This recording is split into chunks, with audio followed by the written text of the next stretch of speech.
Okay, guys, so today we're just taking a break. This is The Need for Speed, presented by The Road and Track. So, figured we have a little bit of fun. I'm going to showcase a game. Not going to really play much of it. That's probably a lie.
Pretty good intro, though, for an old game.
That's what I was looking for.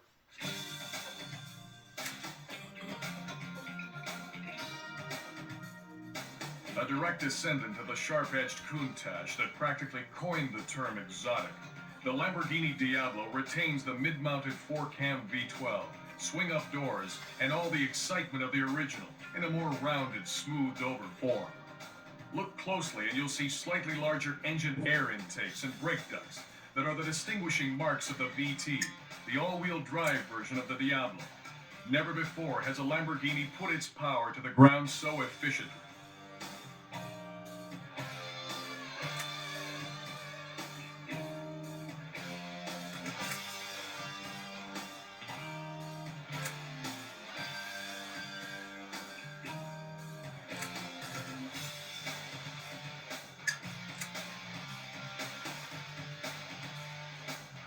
Few designs have been as long-lived as the Porsche 911, or as successfully updated. Its instantly recognizable silhouette has been around for more than 30 years, but with each revision, this rear-engine, air-cooled, flat-six-powered sports car from Zuffenhausen has been made to corner more aggressively, accelerate harder, stop shorter, and through detail refinement, look better. To many of its followers, the 911 is considered to be the only real Porsche.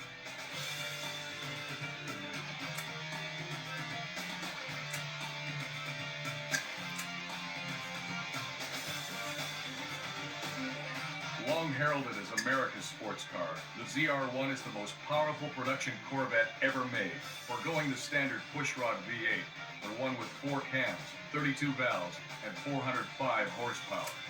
The ZR1's LT5 engine is a multinational effort, with engineering assistance supplied by England's Lotus and assembly carried out by Mercury Marine in Stillwater, Oklahoma. Final assembly of the entire car is performed where Corvettes have long been built, in Bowling Green, Kentucky.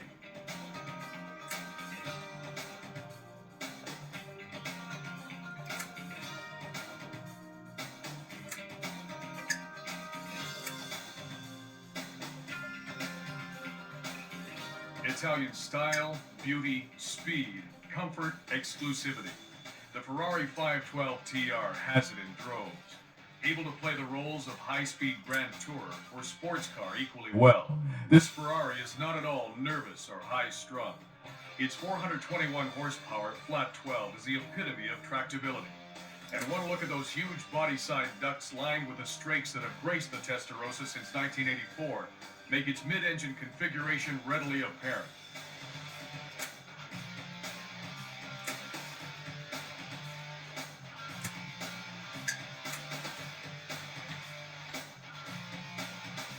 Whisked from car show sweetheart to production vehicle in just 3 years, the Viper has put Chrysler back on the supercar map in bold block lettering. The approach is brute force rather than finesse, as the Viper is really a car built around its engine, a thundering 400 horsepower 8-liter pushrod V10. Pampering its driver is not part of the equation. The Viper has side curtains instead of roll-up windows, a rudimentary fabric top, and just the basic controls and gauges.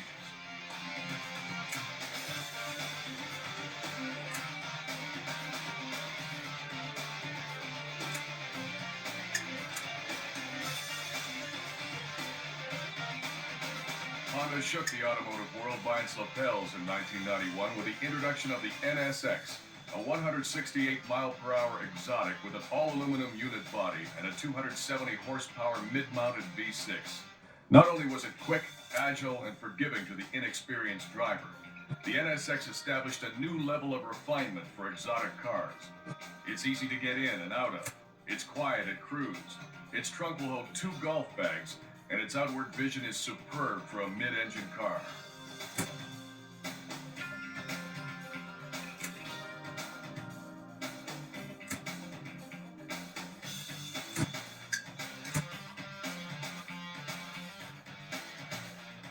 Lightweight, powerful, and shapely, the RX-7 is a driver's car that's also a treat for the eyes. The world's only Wankel-powered sports car boasts 255 horsepower and a curb weight of just 2,850 pounds, making it the lightest of the group. This power-to-weight ratio generates forceful acceleration and an extremely nimble handling feel. The RX-7's cockpit wraps tightly around 2 occupants, with room under the rear hatch for just a weekend's worth of luggage.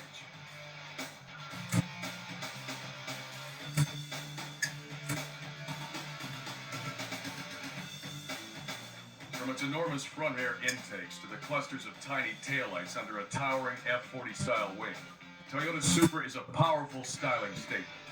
It also has muscle beneath its hood to match those looks.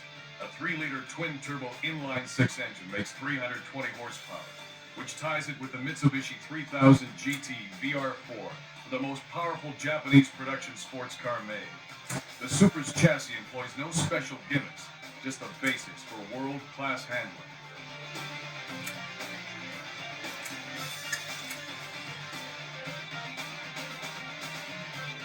A direct descendant of the sharp-edged Countach that practically coined.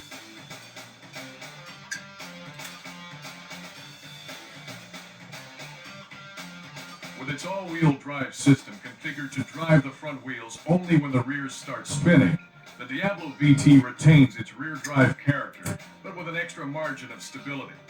Although aggressive use of throttle can still bring the tail out, power oversteer is much milder than the standard Diablo, and power can be put down sooner. With the capability of accelerating to 60 miles per hour in less than 5 seconds, and attaining the fastest top speed of the group at just over 200 miles per hour, the Diablo VT is a formidable presence on either road or track.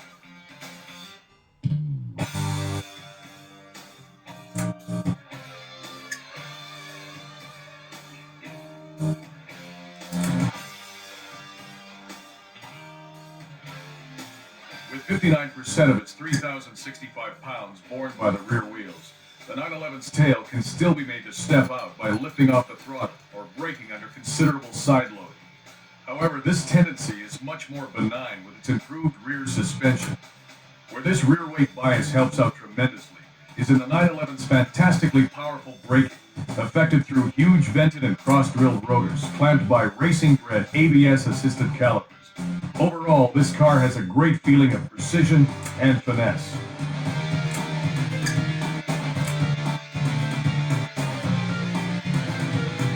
Carrying 200 pounds more than a standard Corvette and wearing wider tires, the ZR1 is a little less nimble, but more than makes up for this in sheer power and speed.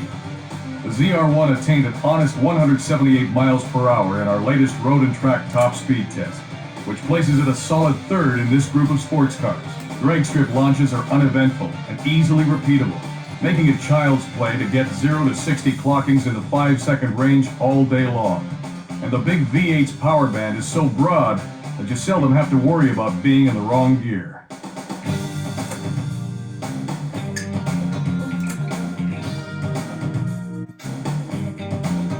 Despite being 55 pounds heavier than its predecessor, the 512TR's additional 41 horsepower get it to 60 miles per hour, a whopping 1.5 seconds quicker. The difference through the standing quarter mile is even more impressive, 12.9 seconds versus 14.5, earning it top spot among this bunch of sports cars. Though its tail can be provoked into oversteer, the 512TR prefers gentle understeer and exhibits a docility that belies its rear-heavy weight distribution. The unassisted steering, though very precise, can be heavy in low-speed turns.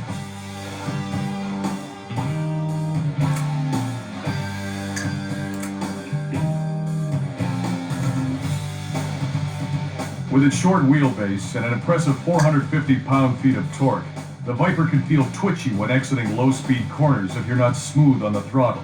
But its handling in general is fantastic and has the most direct race car-like feel of the bunch, with 0.96 G of lateral grip, just a touch of understeer in a steady state condition, and virtually no body roll. With a 0 to 60 time of 4.8 seconds, the Viper's straight-line performance so overpowers the senses that its excellent handling can be overlooked.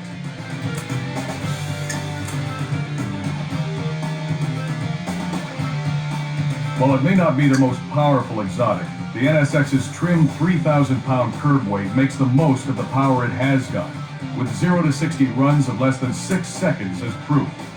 Forgiving and predictable are words that come to mind, with the driver needing to do something really foolish to get this car to spin. The steering feedback is so immediate and precise, it almost feels as if you're holding a tie rod in each hand. Powerful anti-lock brakes give the NSX the most stopping power of the bunch.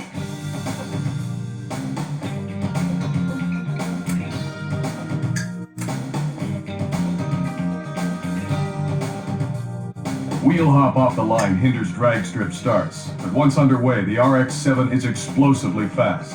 The transition from primary to secondary turbo operation is hardly noticeable. Handling is extremely responsive, and with 0.94 G of lateral grip and only slight body roll, the RX-7 is second only to the Viper in its race car-like feel.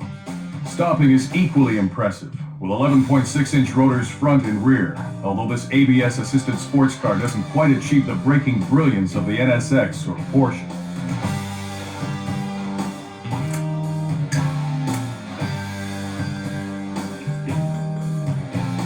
Defeat the standard traction control, and the Super will take you to 60 miles per hour in a torrid 5 seconds flat, helped by a slick shifting 6-speed with throws as short as a Formula Ford's.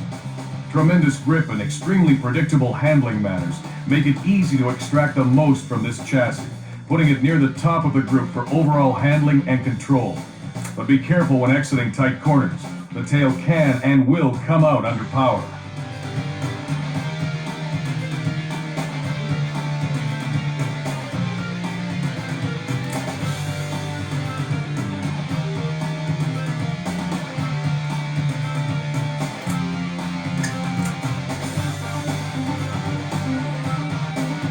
With its all-wheel drive system configured to drive the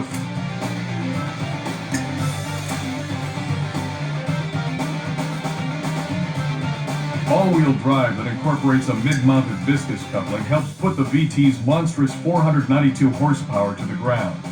Chassis construction is similar to the Ferraris with a tubular space frame, but aluminum alloy body panels are augmented by a steel roof and strategically placed panels of carbon fiber. Unlike the high-pitched scream of the 512TR's engine, the Diablo's all-alloy 48-valve V12 resonates with a deep brassiness. Think of a dozen trombones.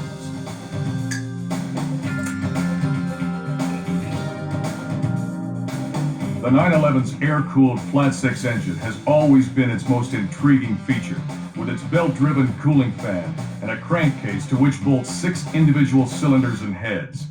To make the best use of its 270 horsepower, the engine is mated to a 6-speed transaxle, a Porsche production first. Also of note is the new aluminum multi-link rear suspension that replaces the less forgiving semi-trailing arms that the car has had since... Oh, my bad. The Corvette struck...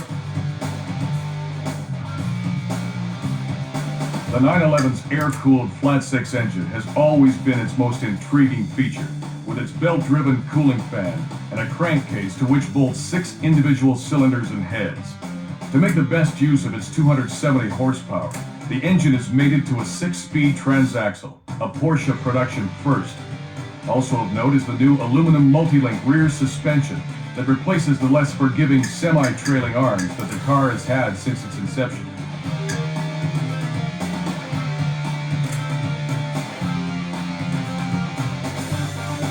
The Corvette's structure is unusual, with fiberglass panels that are bonded to a skeletal steel frame.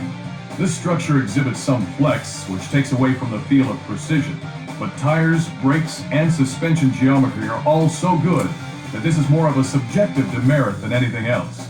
The ZR1 6-speed transmission has an extremely tall top gear for relaxed cruising, and cockpit adjustable suspension damping makes those longer journeys more comfortable.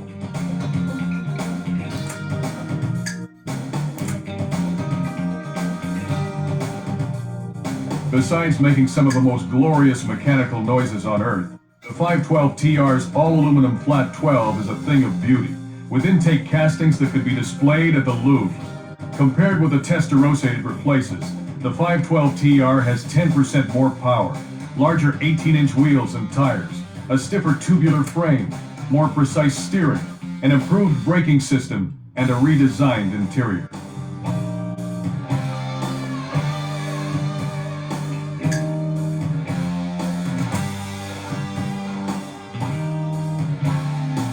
By far the largest production car engine sold in the US today, the Viper's 8-liter all-aluminum V10 shares the architecture of Chrysler's small block 360 cubic inch V8, but with 2 more cylinders grafted on.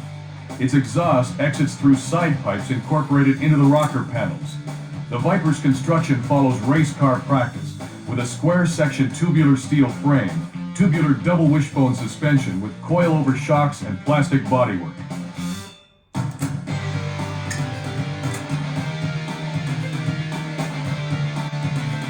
Honda ekes 270 horsepower out of its 4-cam 3-liter V6, using such pricey metals as aluminum and titanium, and its ingenious VTEC system which employs 2 distinct camshaft lobe profiles to get both a smooth idle and excellent power at high RPM. The result allows this V6 to pull melodiously to 8,000 RPM, making smooth power without the vibration and commotion you'd associate with some cars in its class.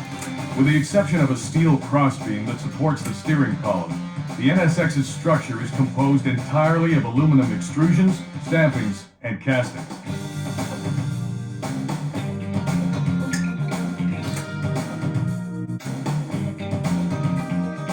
At the RX-7's heart is a 2-rotor, 255 horsepower Wankel engine, fortified by a twin turbocharger system that transitions from primary to secondary turbo at about 4,500 RPM. The RX-7's unit body is of steel, with an aluminum hood and minimized glass area for weight reduction.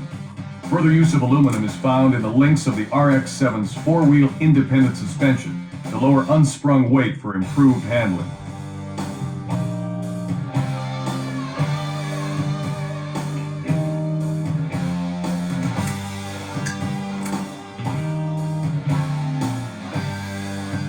Like all the Supers before it, this version uses an inline six with a cast iron block and aluminum head. But twin camshafts, sequential twin turbos, and a jumbo-sized intercooler help bolster output to 320 horsepower. Despite weight-saving efforts such as hollow fiber carpeting, dished head bolts, and a glass sphere-filled rear wing, the Super's no bantamweight. Our scales show a healthy 3,450 pounds.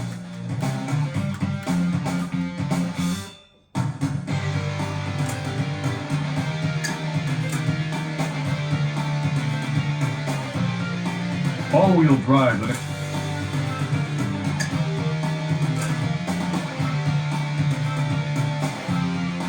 roots of the Lamborghini Diablo go back to a small factory in Cento, Italy. Oh, my bad. As Ferdinand... Okay, restart. Sorry. The roots of the Lamborghini Diablo go back to a small factory in Cento, Italy, where a mechanic-turned-industrialist started his career building tractors under the Lamborghini family name. Ferruccio Lamborghini's passion for exotic cars eventually changed the focus of his mechanical and entrepreneurial energies.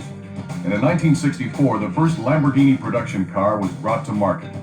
Called the 350 GT, its hood emblem depicted a charging bull, a reference to Ferruccio Lamborghini's astrological sign of Taurus. The Miura P400, a V12-powered sports car named after a Spanish breed of fighting bull, sent other manufacturers back to the drawing board with its mid-engine design. Although well-received, and often cited as the most beautiful Lamborghini ever designed, the Miura was replaced by the Countach in the mid-70s. Despite a difficult gestation period, the Countach became one of the most highly revered and sought-after true exotics. It then evolved, with basic configuration intact, into the more modern-looking and aerodynamically efficient Diablo.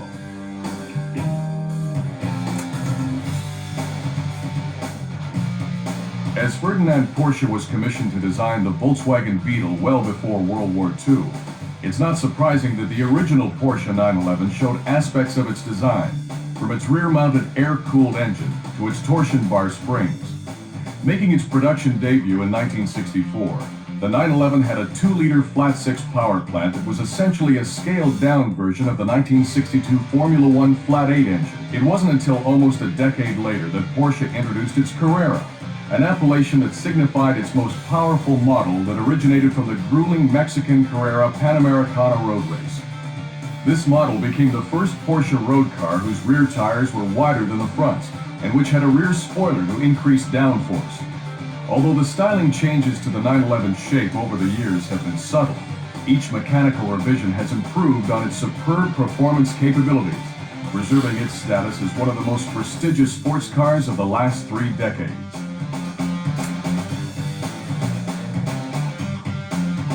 Chevrolet introduced the Corvette in 1953 as the all-American answer to the very popular British roadsters of that era. Named after a sleek and fast Canadian submarine chaser of World War II, the first Corvette was fitted with a fiberglass body and a Blue Flame pushrod inline-six engine. Although the fiberglass body and front engine rear drive configuration have become integral components of the Corvette's design, the body shape, engine, and chassis have seen much change over the last 40 years. In 1990, Chevrolet launched the ZR1 project with a mandate to build a supercar that would compete with Ferrari, Porsche, and other European sports cars. Though the last of the 6,938 ZR1s rolled off the production line on April 28, 1995, the ZR1 remains one of the fastest and most powerful production cars in the world.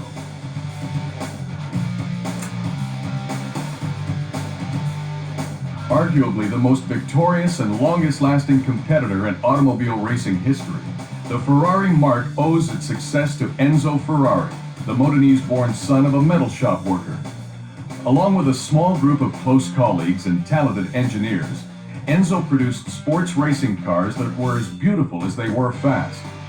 Since the marque's inception in 1947, a prancing black horse on a yellow background has been Ferrari's emblem. It was once the symbol of World War I flying ace Francesco Baracca. After he was shot down, his parents sent Ferrari a piece of the plane's fabric bearing the symbol, wishing for him to adopt it in recognition of his similar competitive spirit. The earliest predecessor of the 512 TR can be traced as far back as 1957, to the first production 250 Testarossa. This 12-cylinder Ferrari had its cylinder heads painted fiery red, which led to the name Testarossa, or Redhead. The tradition continues to this day on the 512 TR.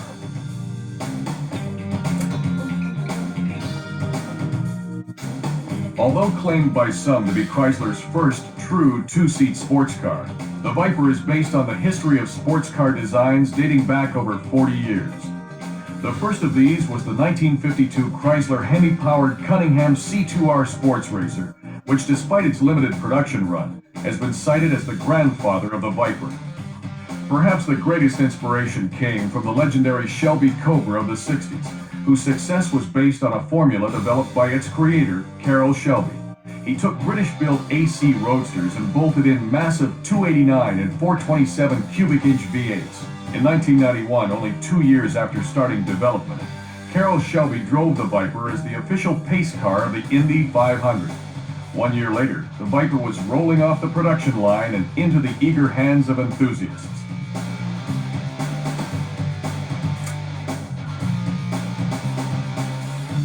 Honda, already famous as the world's biggest and most successful motorcycle manufacturer, displayed its first road car at the 1962 Tokyo Auto Show, a small roadster with an air-cooled 4-cylinder engine. At about the same time, Honda's Formula One effort was hitting full stride. It peaked when Richie Ginther drove the shrieking V12 Honda Formula One car to victory in the 1965 Mexican Grand Prix. This was just a taste of things to come, as Honda's competition record in Formula One during the late 80s was unmatched. Their technical leadership in the design of both V10 and V12 engines earned them numerous victories and a reputation for building some of the most advanced racing machinery to date. It was a logical next step to enter the exotic car market by playing off its strong reputation in Formula One. In preparing to build the NSX, Honda constructed one of the most technologically advanced manufacturing facilities in the world in Tochigi, Japan. In 1991, this plant started building the NSX, the world's first series-produced sports car with an all-aluminum frame and body.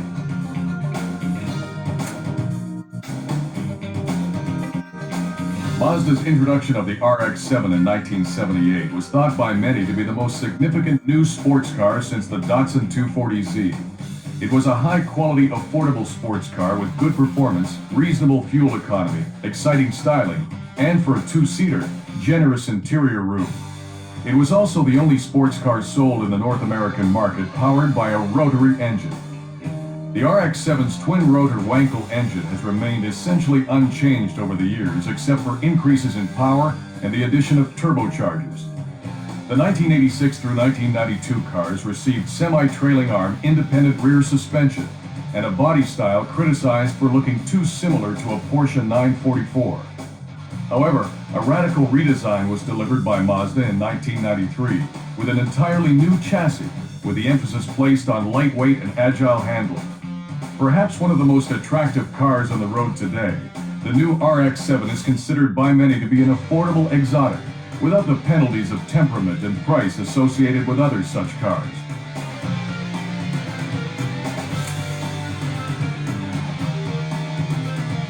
The origin of the Supra dates back to 1971, when Toyota introduced the Celica as an economical 4-cylinder sports coupe. It was 8 years later that Toyota decided to create a new, more powerful version of the Celica, outfitted with a 2.6-liter inline-six power plant derived from the Cressida's engine. The new model, called the Supra, enabled Toyota to better compete with other popular economy-minded sports cars such as the Mazda RX-7 and Nissan 280ZX. The Supra underwent rather conservative body style and mechanical changes through its next two generations. But in 1993, Toyota unveiled a radical redesign. The new Supra Turbo's performance capabilities put it at the top of the pack of Japanese production sports cars, and squarely in contention with Europe and America's best.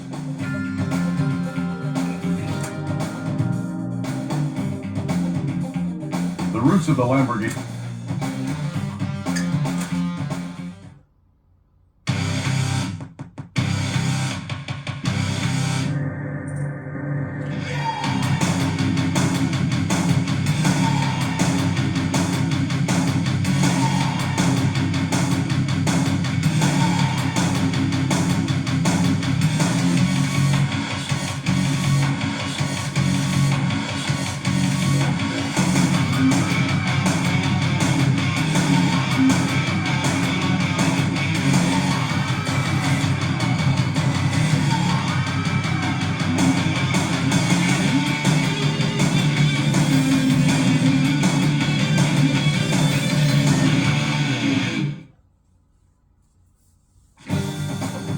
That's the only video? Okay.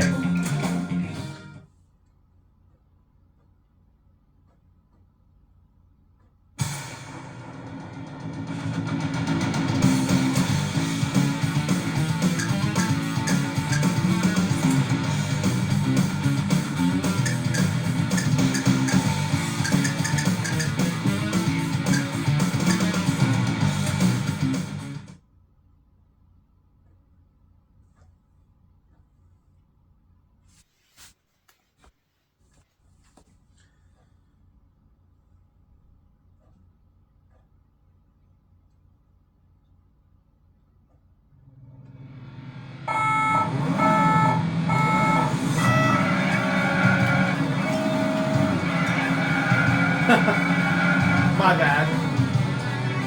I forgot this game's a little bit different.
And there you have it, guys. Hope you enjoyed.